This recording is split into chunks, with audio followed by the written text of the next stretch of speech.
आजपासून राज्यभरात सर्वत्र पावसाचा जोर वाढण्याची शक्यता। मुंबई, ठाणे, पालघर, रायगडमध्ये आजही रेड अलर्ट, विदर्भ, मराठवाड्यात ऑरेंज अलर्ट। मुंबई महापालिकेच्या निष्काळजीपणाचा 2 दिवसात दुसरा बळी। साकीनाक्यात 25 फूट उघड्या मॅनहोलमध्ये पडून एकाचा मृत्यू। जीव गेल्यावर पालिकेकडून कारवाईचे कागदी घोडे नाचवत 4 जणांचं निलंबन। दुर्घटनेसाठी जबाबदार असणाऱ्यांवर सदोष मनुष्यवधाचा गुन्हा दाखल करा।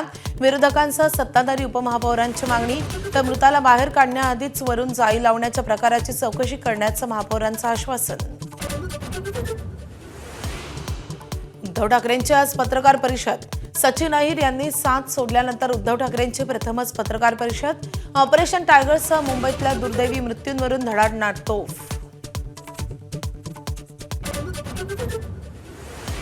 शिवसेनेतील इनकमिंगमुळे सत्ताधाऱ्यांमध्येही भीती।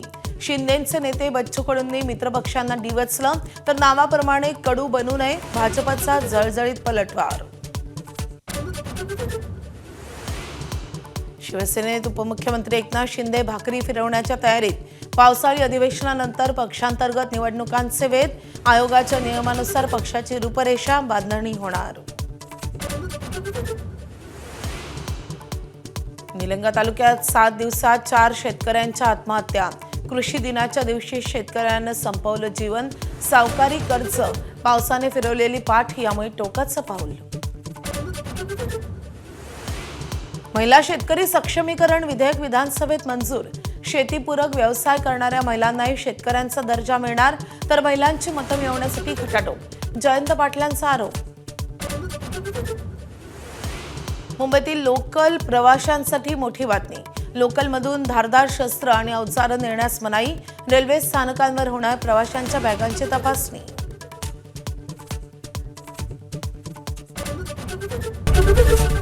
एबीपी माझा, उघडा डोळे बघा नीट।